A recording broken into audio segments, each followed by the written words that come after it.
ونحن نتخذ المشركين والكافرين أصدقاءنا وعلينا أن نقاتلهم ونجاهدهم إلا نقاتل ضد المشركين والكافرين نهلك يوما ولا شك فيه.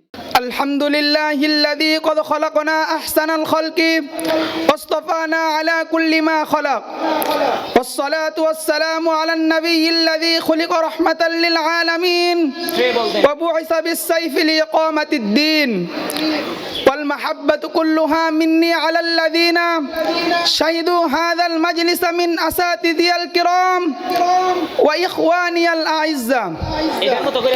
أما بعد فأعوذ بالله من الشيطان الرجيم.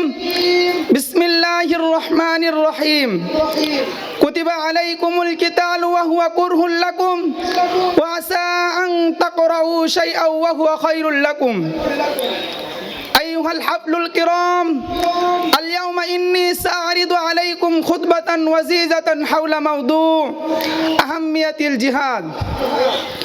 إننا نعلم جميعا أن الله تعالى قد فرض علينا الجهاد، فقال الله تعالى في القرآن الكريم: كتب عليكم القتال وهو كره لكم، ولكننا قد تركنا الجهاد فأنشأنا نتقدم إلى الهلاك.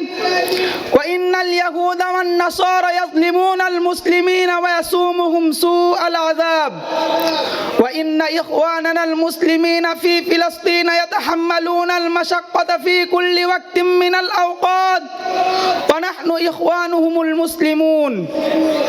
علينا أن ننصرهم ونساعدهم في مشقتهم، ولكننا لا نفعل شيئا. وقال رسول الله صلى الله عليه وسلم: المسلمون كجسد واحد. ونحن نتخذ المشركين والكافرين أصدقاءنا وعلينا أن نقاتلهم ونجاهدهم إلا نقاتل ضد المشركين والكافرين نهلك يوما ولا شك فيه. فيا أيها الحاضرون، استيقظوا من النوم وخذوا السيوف وقاتلوا ضد المشركين والكافرين وأعداء الإسلام، ولا تتخذوهم أصدقاء بل اقتلوهم حيث وجدتموهم، وأبشروا بجنات أرضها السماوات والأرض وما علينا إلا البلاغ. السلام عليكم ورحمة الله وبركاته.